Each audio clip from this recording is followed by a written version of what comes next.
are you ready? Oh, come on. Now we're ready. Okay, let's get it on.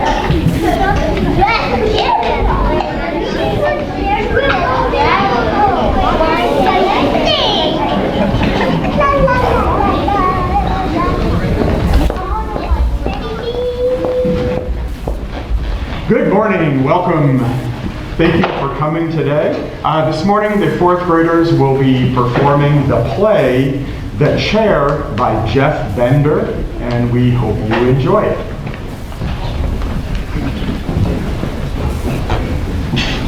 Once upon a time, there was a chair.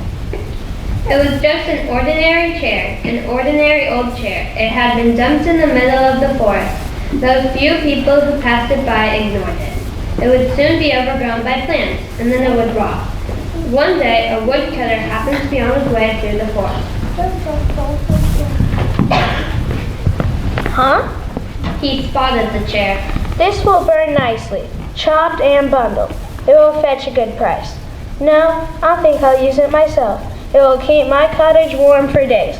So the woodcutter set about chopping the chair up. On the other hand, it isn't a bad chair, and I haven't got much furniture at home, so I won't chop it up.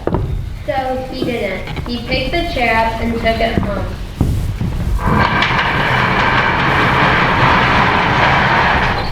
The woodcutter lived in a little cottage with his wife and children. They were poor but happy. No, we're not. We're just poor. If we had some furniture, we'd be happy. Real live furniture, a table, and proper stuff to sit on and all that. It's funny you should say that because... Because what? Because, loving family, I have brought us a chair. I feel faint. Oh my gosh. Whoa! I found it in the forest. I thought it might have just been in here. Oh, how wonderful. We are thrilled. It's a lovely chair. No, it's not. It's horrible and dirty and smelly. Shh, quiet. You'll upset it. It just needs cleaning up and polishing. Exactly. It's just what we want. So the woodcutter's family cleaned the chair up and polished it. They looked after the chair and took turns to sit on it. They all loved it. Even the woodcutter's son became very fond of it. I don't have any friends. The chair can be my friend. You'll be my friend, won't you? Of course you will. How about a game of football? Maybe not. Alright. I'm worried about that boy. Nonsense. Every boy has to have a friend. He's completely mad, of course, but he's a good person. We all love our chair. And they all went on loving it and looking after it until one day. Bad news. We're broke. We're always broke. No, broker than broke. Flat broke? No, flatter than broke. There was only one thing to do. The woodcutter would have to take the chair into town and sell it along with the few potatoes he had grown. No! I'm afraid so. Otherwise we'll starve. I'd rather starve. It was no good. The chair had to go. The woodcutter's family loved it so much and it broke their hearts to lose it, but they had to wave it goodbye.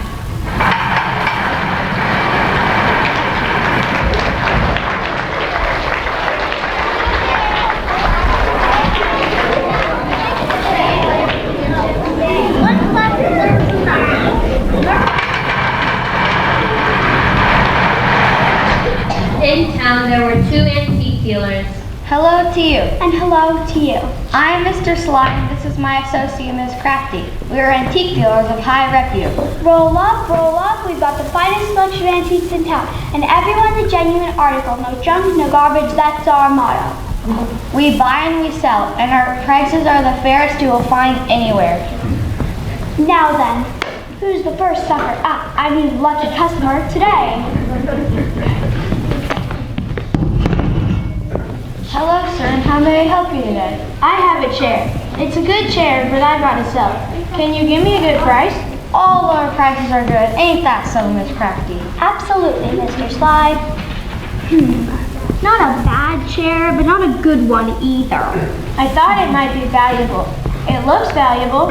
Looks valuable, feels valuable, but I'm afraid it's not valuable. Maybe a few dollars, maybe more. Make it 10. Perhaps 15. In my little book of antiques, this fits in the description of a genuine chipping bridge. A chipping bridge? No, no chance. Cheap copy. See that? What? No, see? A chipping bridge would have one. Oh, I'll tell you what. I'll give you 2 silver pieces. 2, but Fairest prices in town. You have our word on it. unfortunately, we don't have any change, do you?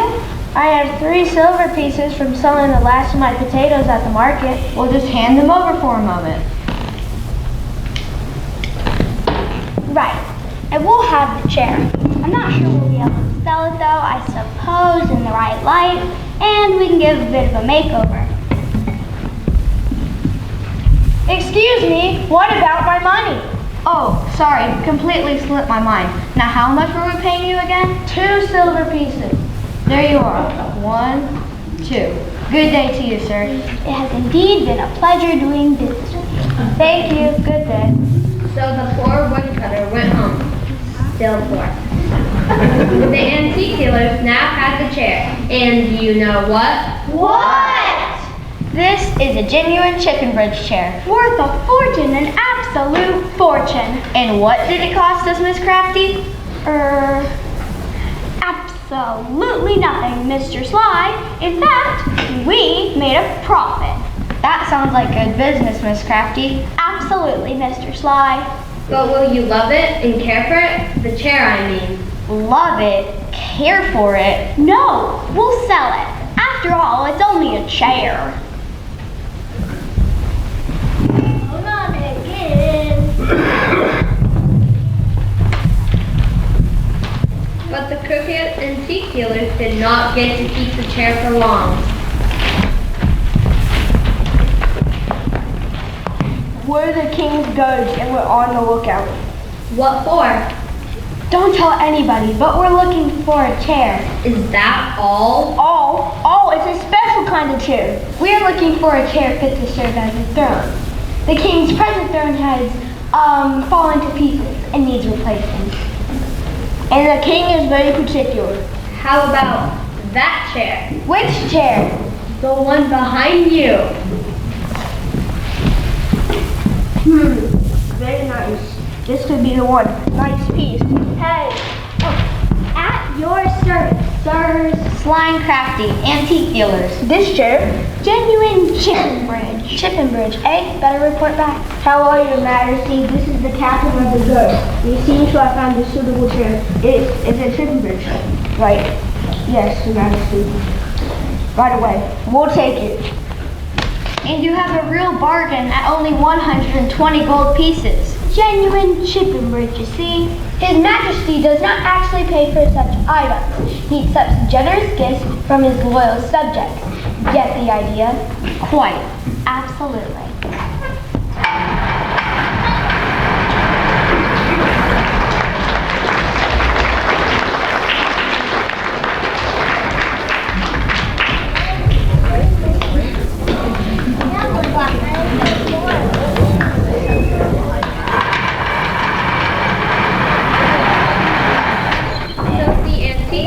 Lost the chair and it passed into the royal household where it would surely be well looked at. A throne! My kingdom for a throne! Oh, don't be so dramatic, dear. I'm not being dramatic, I'm being king. And a king having a throne is a serious business. Your Majesty, your throne is here. About time too. Well, bring the thing in. I can sit on that. Of course you can, dear. It's a chipping bridge. It's only a chair, turning into a throne. And so the chair was turned into a throne. Thank you. Chipping bridge or not, no one wants to look at the chair. It needs to be covered up. So the king took up his position on the throne, and everyone was happy. Don't count on it. I say, old girl, What is it, dear? this chair appears to have a wobble. And so the royal throne engineer was sent for. Send for the royal engineer. Send for the royal engineer. Here is the royal throne engineer. Here is the royal throne engineer. What appears to be the problem, Your Majesties? It isn't my problem. The king feels that his new throne is, how should I put it, less level than it ought to be. It wobbles. See? Wobble, wobble. Oh, dear me. Can't have a wobbly phone. More than my job is worth. And your head. And so the royal throne engineer set to repairing the throne, but with little success. Well, Do you know what you've got under here? I got a wobble under there. Apart from that, it's a chipping bridge. So? Tricky things to work on, chipping bridges. They have minds of their own. Which is more than you have. It's just a chair. It does not have a mind of its own. In fact, it's so stupid that it continues to wobble. Perhaps if the royal throne engineer had another go. Please try again. So the royal throne engineer tried again. He hammered, shaved, sawed, and generally battered the chair, but all to no avail. I'm wobbling again. I tell you. I'm afraid this won't do. Get rid of the thing. I'm up for a royal soul. Said the king, and off he stamped. Yes, dear. Leave it to me as usual. Well, the queen had a problem, but not for long.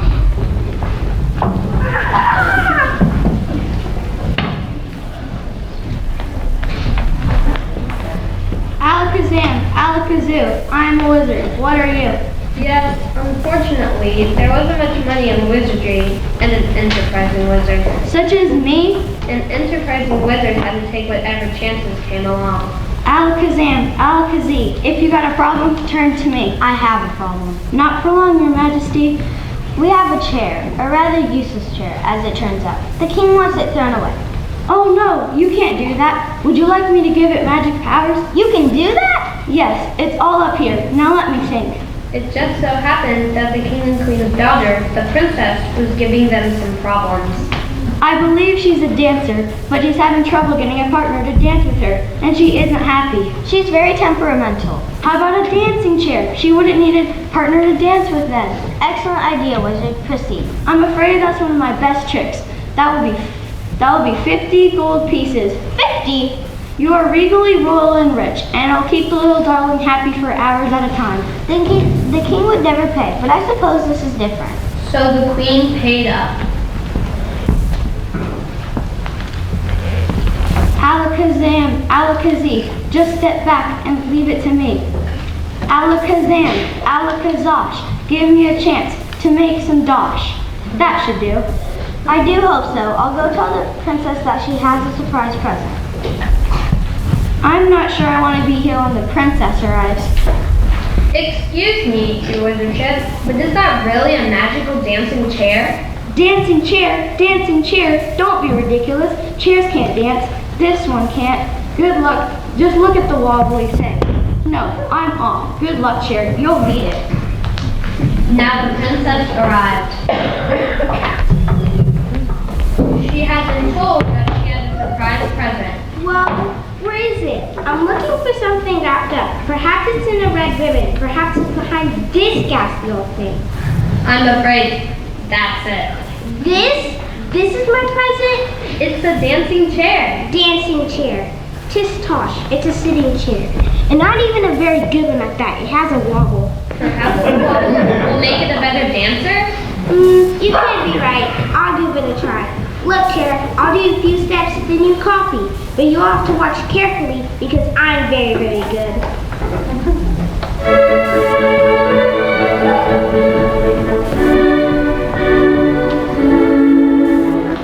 Oh, aren't I just wonderful?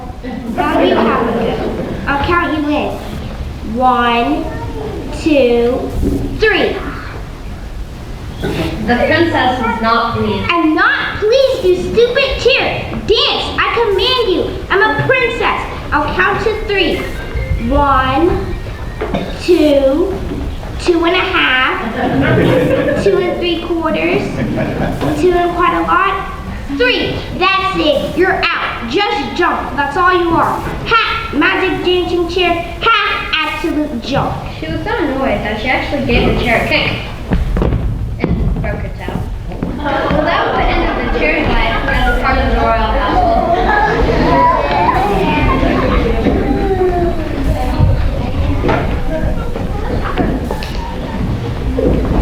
The soldiers came and threw it out onto the royal garbage pile. It might be a genuine chipping bridge, but it had been hammered and sawn and kicked, and it had been very badly treated. It was worthless. Sad, isn't it? Never mind. Let's get on with the story. So there was the chair, cast out and feeling sorry for himself. Next onto the scene came 4 children. They saw the chair on the royal garbage dump and immediately thought a use for it. A bat. We need a bat for a baseball game, and this is just about the right size. It's a bit grody, but I suppose it'll do. Right, I'll bat first. It's my bat after all. And I'll pitch first. It's my ball. You umpire, you're the catcher. And so the first ball was pitched. How's that? Looks out to me, you hit your own leg. No, it was a chair. It moved forward. No, it didn't. Yes, it did. My bat, remember? Well, if it's going to start moving around, it needs hammering into the ground. That will show who's in charge. So the chair was hammered into the ground, and they carried on. How's that? What now? That was a strike. I saw it. It was a strike. Nonsense. It was miles away. Umpire, your decision. I couldn't really see. Ask the chair. The chair's closest. Right, chair. He hadn't got his leg in the way where the ball had hit you. Come on, come on. You know how the game is played. This chair is obviously stupid, but I'm out anyway, so let's carry on. So they tried again. This time, the ball came. The batsman hit it high into the air. So far that it disappeared from sight. What did you do that for? We've lost the ball now. It wasn't my fault the chair moved. It threw me off. I panicked. Look, Chair, you were warned about moving. But, of course, you wouldn't understand, and you don't know anything. Would you? Well, you're not playing with us again, that's for sure. So there. And they walked off, leaving the chair alone again. Just then, a gang of robbers came by.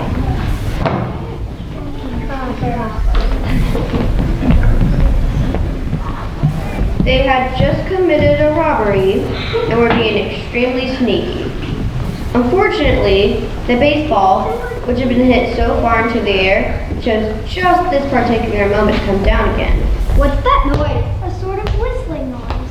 Like a baseball coming down from a million miles in the air. Ouch! You were right. The robbers picked up their injured colleague and let her sit down for a while on a empty chair. We're baddies. Every story has to have baddies. And they don't come much badder than us. We're so bad we even cried it ourselves. Ah! We're on the run from the law. We've just been out robbing. Now, who do we rob? A couple of crooked antique dealers.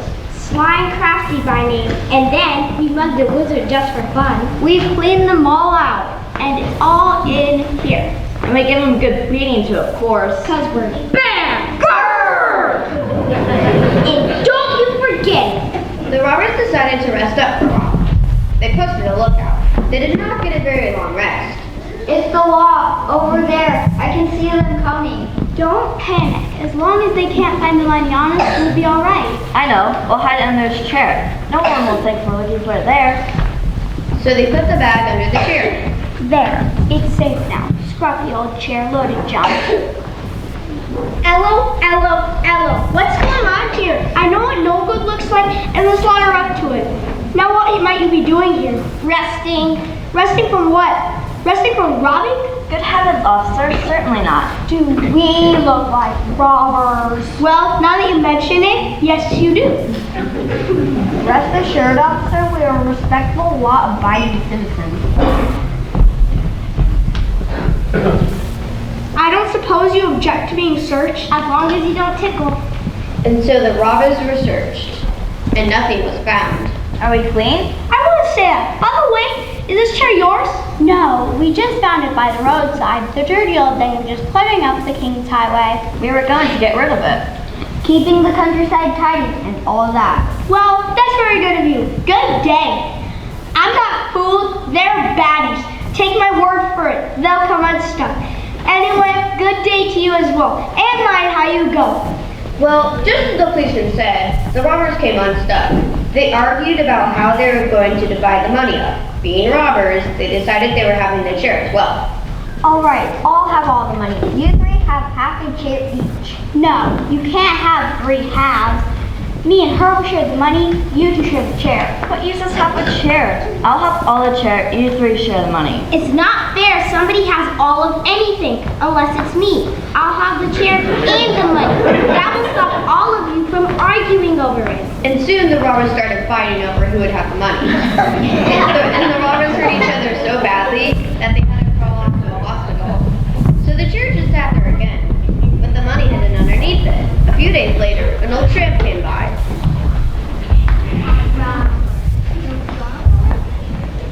Hello, I is a tramp. A dirty, smelly tramp. Now what's around here for me to scrounge? Anybody got any money? Just for a cup of tea? No? Suit yourselves, you miserable lot. Just then, the tramp looked up. In the distance, he could hear thunder. Bah, that's all I need, a thunderstorm. I'm going to get soaked. I've nowhere to shelter. Now then, a chair. It's even more revolting than me. Never mind, I can still use it.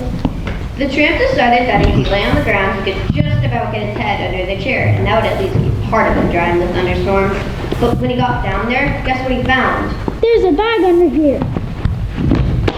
A bag of money. A bag of money, I say. Not so loud. I wonder whose it is. Well, it's mine now. All mine. I'm rich. I'm rich. Richer than my wildest dreams. You could say stinking rich. Oh, very funny, I'm sure. Perhaps you should thank the chair. After all, if you hadn't found the chair, you would not have found the money. Maybe.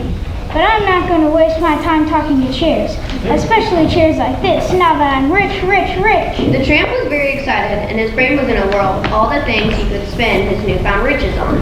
He was so excited that he didn't even worry about the thunderstorm. Now, you have to be very careful in a thunderstorm. You shouldn't hide under trees. That can be dangerous. Of course, if a bolt of lightning can't find a tree to strike, it sometimes looks for the next best thing, like an old wooden chair. Soon, the constable came by again.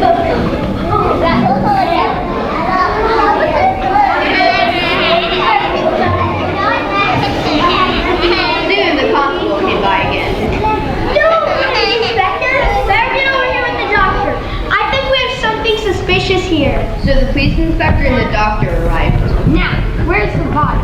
Oh, it's here. Well, doctor, this man is gone. How gone? How gone did you want him? What happened? Good question. That's why we use highly trained experts. So what happened?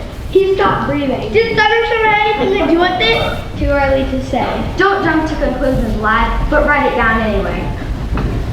Well, there's nothing more I can do here. I'm in a hurry anyway. This just reminded me. I'm going to a barbecue.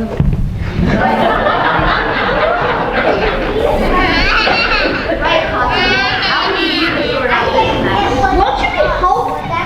Oh, no, son. Me, Inspector, you, Constable, me, brilliant crime-solving brain, you, dirty jobs. Now get on with it. Inspector! Inspector! What about this old chair? Is it evidence? Perhaps it's a witness. What? Right. I've got to leave it here. He says we got enough coverage cluttering up the station as it is. Ah, well, now you get a chair. Be careful how you cross the road and don't talk to strangers. So the chair was left again, sad and lonely. It had an unhappy life. It had been thrown and dumped several times. It had been abused and insulted. It had been hit and kicked and attacked with saws and hammers and a baseball bat. It had been called old and dirty and revolting and stupid. Everybody who had been in contact with it had only wanted to use it for their own selfish ends. Everybody had been cruel and unkind. Well, nearly everybody. Hello, isn't this my old friend, the chair? It is. Well, certainly looks like you've been in the wars. Struck by lightning, if I'm not mistaken. That's okay. We can give you another polish and a coat of varnish. You'll be right as rain. We're still poor, but everybody back at my cottage will be really pleased having you, and you'll have a proper home again. What's this? It's money. Lots of money. Where did this come from? Well, most of it belonged to Sly Crafty, and some of it came from a wizard. But he had tricked the queen out of it. And most of the things the king and queen had, they never paid for. And then some robbers had it, and then a tramp. But it wasn't really his either, so I suppose that you had better keep it. I suppose I better have. Now that's what I call living happily ever after. Come on, old friend. Let's take you home and get you cleaned up. Good night.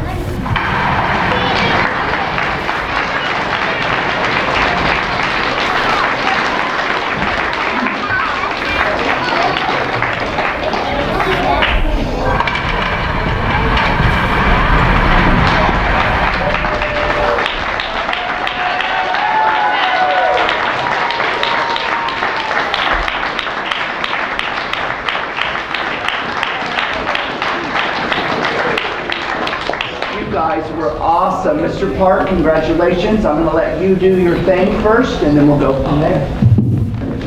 Okay, thank you. You guys were awesome. That was great. A couple of thank yous. I'd like to thank the parents for all the help with the props, the costumes, learning the lines. There were a lot of lines they had to learn. Also, I'd like to thank Miss Smith and the tech crew